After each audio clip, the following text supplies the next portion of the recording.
Hey, Sonny here, and today I'm going to be talking about the song Override, a song that, despite being packed full of memes, is actually a lot more earnest than it may first appear, with a narrative that quite literally came true for its creator.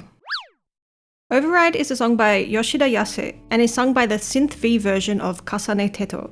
Yoshida Yasei got into Vocaloid through his love of rhythm games, and used to play a lot of Project Diva back in the day. He said that the very first Vocaloid song that he ever heard was Ai Kodoba by Deko Nina, and that at the time he was a big fan of KZ Livetune's music. Yoshida later began posting his own original music in 2020 under the name Yason. The first of his songs to gain some traction was Laughin', but little did he know a much bigger hit was on its way. Override was posted on the 29th of November 2023, and currently has over 6 million views on Nico Nico and over 80 million views on YouTube. Even Yoshida was shocked at how quickly the song exploded in popularity. The song has since been added to countless rhythm games and was the #1 song for 2024 on Billboard Japan's Nico Nico Vocaloid Top Songs list. It's even received some merch and a spin-off light novel. The song's success well and truly placing Yoshida Yasei on the map as a Vocaloid producer to look out for. He attributes the song's viral success to the amount of derivative works and MADs that the song inspired, Yoshida himself happily providing the resources needed for fans to create their own parodies, and the MV artist Sisia has given the okay to trace the music video. Now, when I say that a lot of parodies were created, I mean a lot of parodies were created. Here's a playlist with upwards of 700 videos in it, and this isn't even accounting for videos posted to other websites. My personal favorites include Sans Undertale, Minecraft Anvil, Mario Thwomp, and Google Translate. Something that makes Override so easily memeable is the fact that the song itself is already packed full of Japanese memes.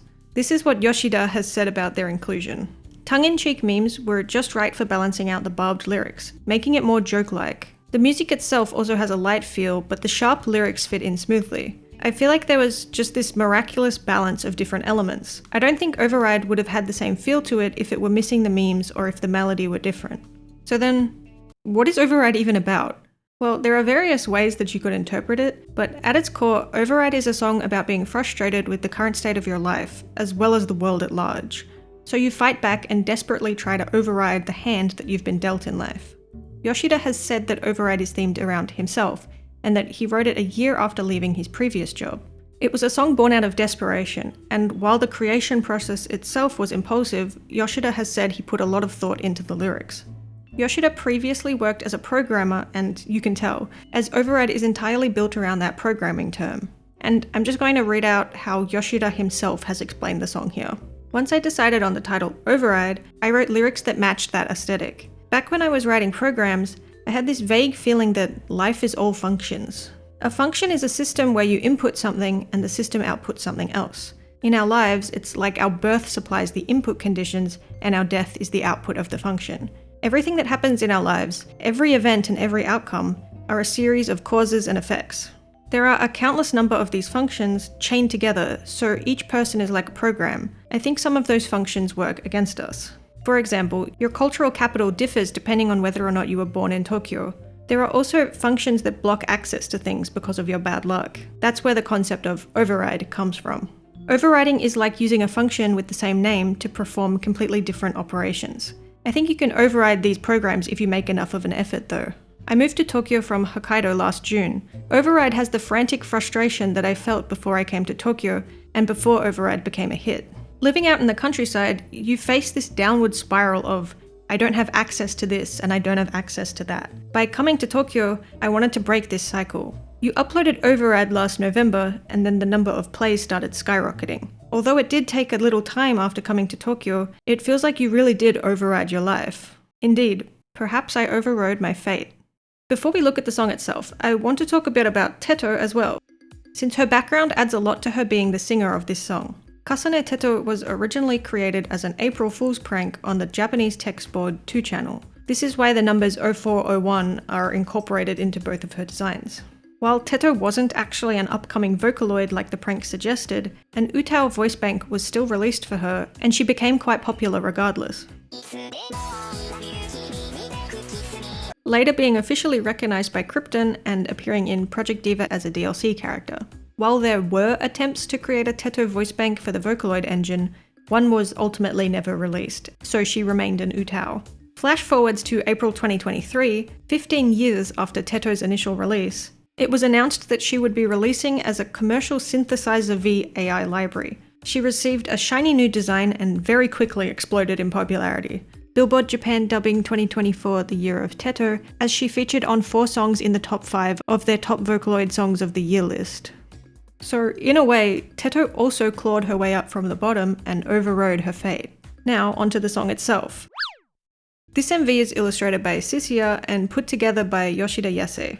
Shoutouts to Masali, Imoko and Abara, whose lyric breakdowns really helped me get a better understanding of the song, as well as help me understand all of the meme references.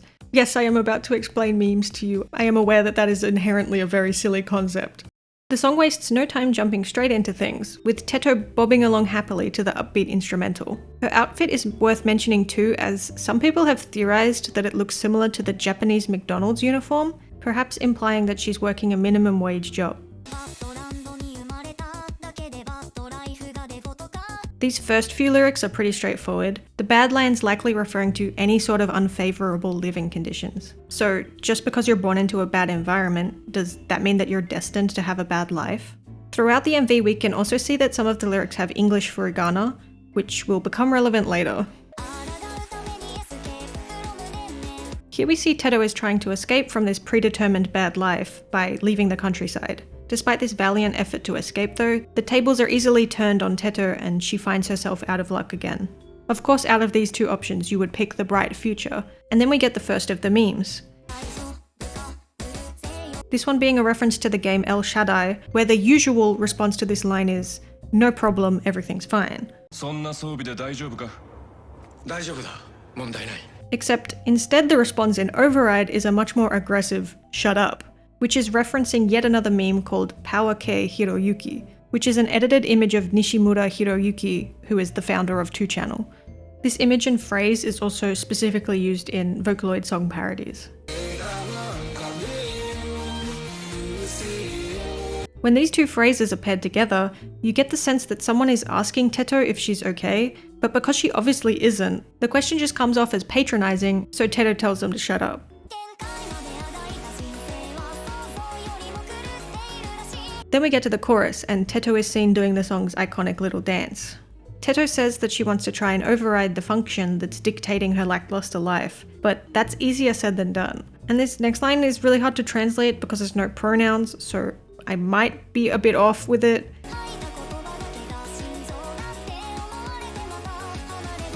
But I agree with Masali's interpretation that this line is likely about how easily one's words can be taken out of context on the internet.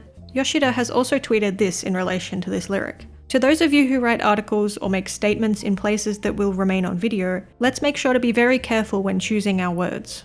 And this tweet makes me think that this line could also be a dig at cancel culture, and just how easily a public figure can lose their following from a careless remark. And now we get some more meme references. These little Teto heads are likely a reference to the Yukuris, a Toho meme that started as ASCII art on, you guessed it, 2channel. This Teto that appears on a bike is a reference to a Ronald McDonald parody video that's vocoded to Suri's Telecaster B-Boy, hence why the background changes to mimic B-Boy's MV. This video is an experience, by the way.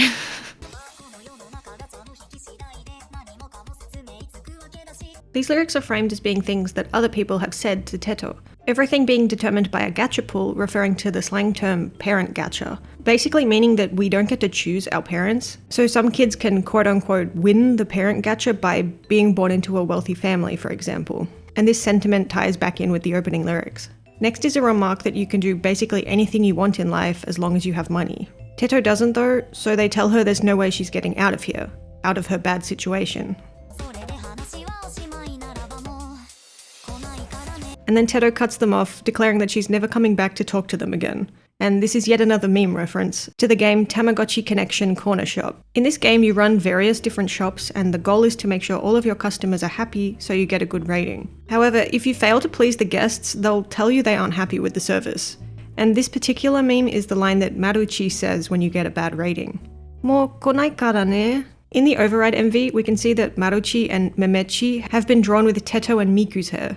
And this might be a reach, but it could perhaps be referencing Teto's origins. Like, Teto wasn't able to become a Vocaloid like Miku, so she went down a different path to eventually receive a new voice bank.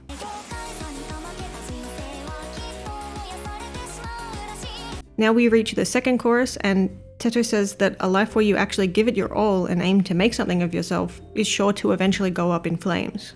The flames part here is probably referring to the Japanese term enjo, which literally means to go up in flames, but is also used to refer to when somebody stirs up controversy and receives backlash online.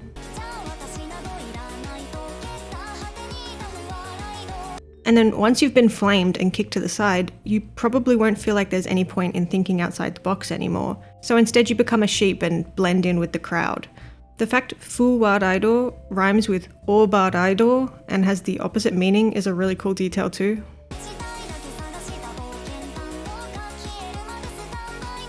Okay, this lyric kind of drove me mad because there's so much going on with it. First, boken tang is a pun that doesn't really work in English. Tang, when said with Japanese pronunciation, is simply tan, which is also the word for tale or story, so it's an adventure tale but written as tongue instead. Why? I'm not really sure, but I personally like to think that tan being written as tongue is supposed to be a typo in the code, or in this case the lyrics. Now the next line, Stand By Me, can simply be read as such, but it's also a film from 1986 that's based on a Stephen King novella and is about 4 boys who set off on a journey to find a dead body. Why is this relevant? Well, shitai means doing something that you want to do, but it's very purposely written in katakana here, so it could be read in a different way, and do you know what else shitai can mean? Corpse. So essentially this lyric can be read 2 different ways, and maybe is trying to express that the adventure is a fruitless endeavor either way.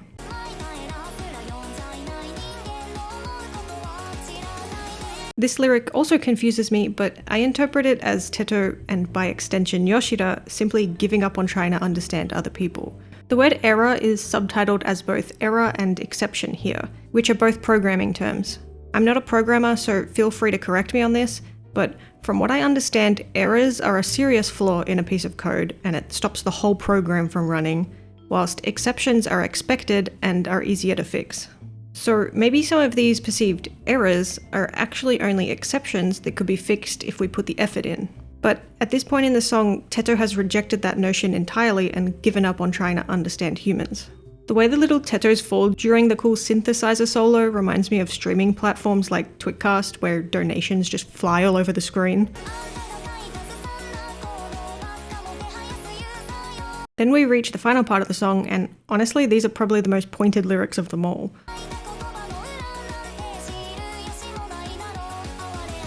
First off, we have 2 named parties here, a vague you and the internet users. This you could be referring to us, the viewer, or anybody really. Or perhaps it's Teto directly addressing Yoshida Yasei as he created this song. Kodo is subtitled as both code and chord, and both of these words are written as kodo in Japanese, so it can be either one. So these lyrics could be a jab at people who praise anything as long as it's catchy and on trend, and don't care for any sort of deeper meaning. Much like Override, where if you don't pay attention to the lyrics, it might just come off as a silly meme song, which I think is intentional. Personally, I interpret these lyrics in a more self-deprecating way, and I don't really know how to explain this, so just bear with me here. Say you got popular from drawing a character you don't actually like that much. They're just trendy at the moment. So you could easily just keep drawing that same character to please your followers, but would that make you happy? As you lose your creative drive, your drawings get sloppier because your heart's not in it, but the art is still praised regardless. Now apply this same analogy to music. Sure, you could keep making fluffy, trendy songs to please the masses, but is that really what you want to say with your music? I think these lyrics are getting at something like that, with Teto taunting whoever you is, because she knows that they want to pour their heart into their music and say what they truly think, but they can't because that's not what their fans are expecting. In a more general sense, I also think that it's just getting at the fact that we all have no idea what a creator was thinking when making their work. We can analyze and theorize all we want, like I am right now, but at the end of the day, only the creator has all the answers. Her smug aura mocks me. And then that's the end of the song. I think Override is a song that's been executed perfectly. The beat is catchy, the lyrics have a satisfying flow to them, and the MV is cute. And not to mention it's also very fun to play in rhythm games. I'm pretty sure anyone that's a creative can relate to the lyrics and that underlying frustration of just wanting to make something of yourself and follow your dreams, but the odds are always stacked against you. Okay, now let's take a look at the 3D MV for Override that's in Project Sekai. Before Override was added to Proseka, one of Yoshida Yasei's songs was actually already in the game, I Know, which won the 20th Proseka Next contest and was later added to the game in May 2024. This song hadn't been Yoshida's first attempt to get into Proseka either, as back in 2022 he entered the song Varia Thelia into the 8th Proseka Next contest. This song sadly didn't win though. Now you may have noticed that Override was released in the middle of these two songs, and while it was blowing up, Yoshida posted I Know, won the contest, and suddenly he had even more eyes and ears on his channel. Override of course eventually got added to Proseka in March 2025, and then later in August, Yoshida Yasei was commissioned to make the song Accelerate for Arn's 6th Focus event, making him the first ever Proseka Next winner to be commissioned. This song and 3D MV absolutely slap, by the way. The song received a 3D MV and Sekai version by Momo Jump, and at first I was confused by the unit choice since I thought they'd give it to Wonder Show, considering all of the memes and stuff. But then, after watching the 3D MV, I realised just how much of a big brain move giving this song to Momo Jump was. Momo Jump are an independent idol unit who host regular live streams for their fans. Their goal is to one day become top idols and perform a dome live. So in order to achieve this, they need to amass more fans and send out hope to as many people as possible. This aspect is what makes them differ from Nightcord, who also post their music on the internet, but Kanade doesn't really care about views or anything like that. Whereas for Momo Jump, they're idols whose reputation is important. When they're streaming and performing, they need to keep up their idol personas and inspire their fans. And that's why I think they were the perfect choice for Override, since the song comments on the difficulties of internet fame. The 3D MV opens with a direct reference to the original by using the same teto graphic. Actually, could we call this a teto cameo? Momo Jump will jump out and start the choreography, ready to shoot their music video. And we get a cute transition of pop-up windows which fit right in with the coding aesthetic. Continuing to directly reference the original MV, we see the same text being used here as each of the girls say their lines. I like how it's Irie that gets the resist line, since she's no stranger to standing up for others.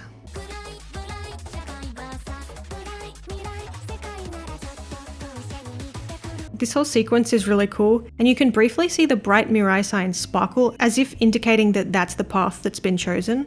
And I think this lyric is reminiscent of how Momo Jump started up as a group. At first, they went and met with countless idol agencies, but none would accept them. So instead, they decided to go independent and create the path to that bright future on their own. Then we get the memes! Meme Lord's Momo Jump over here. I just love that they gave Rin the uruseyo because they probably didn't want any of the other girls saying it. Like, that's not really a very idol thing to say to your fans.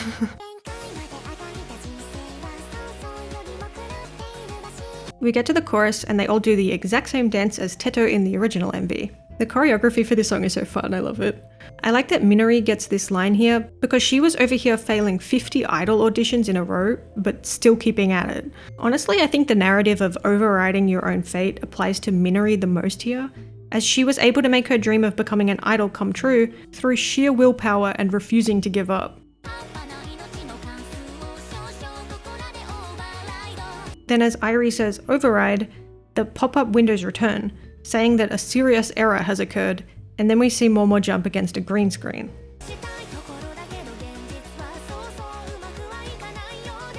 I just really love the detail of them cutting to reality right as Haruka mentions it. The girls realize the set is malfunctioning as Minori runs around in a panic.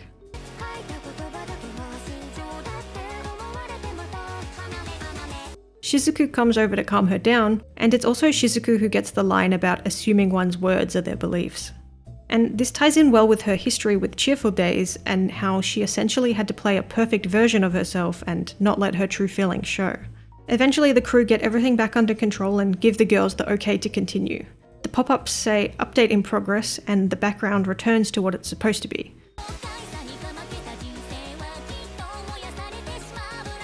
The background now having some of the English phrases from the original MV, as well as an ominous Ronald McDonald bike.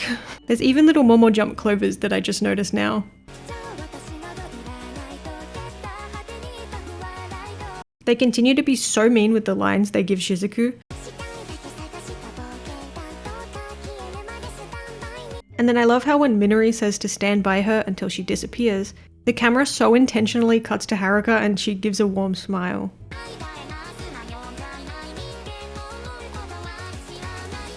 I think it's neat they gave Rin the line about not understanding humans, since she's a Vocaloid, and it retains that aspect of the line being sung by a virtual singer that the original has. The set fails once more, one of the lights absolutely frying itself as Momo Jump run around.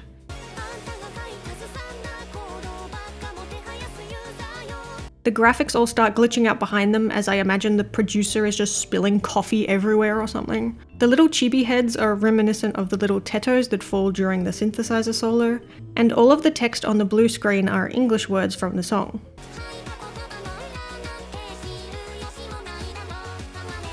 Haruka tries to calm Minori down, Rin and Irie freak out over the glitched graphics, and Shizuku just stands there as though she's trying to read all of the errors. The producer finally cleans up the coffee and the correct graphics switch back on. Momo jumping right back into idle mode to finish off the choreography like the true pros they are. See? It's like nothing even happened. I think this 3D MV is a really creative take on the song. They could have easily just made it Momo Jump dancing around happily with the graphics from the original MV, but instead they took it that one step further, and instead the MV is Momo Jump overcoming the set literally falling apart around them as they power through. It also plays into that aspect of us not knowing the real meaning behind something, except in this case it's getting at the fact that Momo Jump's fans have no idea what goes on behind the scenes. They only get to see the finished product. I just think it was a really smart way to adapt the song into the game, and the 3D MV is really unique because of it. And there we go, that's everything that I wanted to say.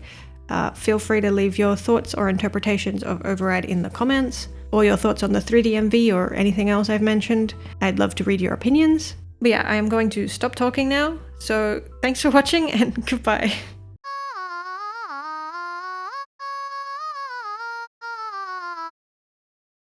Momo Jump are an independent idol unit who regularly can't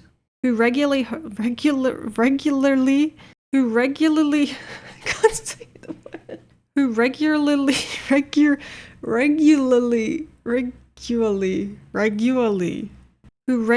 host Momo Jump are an independent idol unit who host regular live streams for their fans.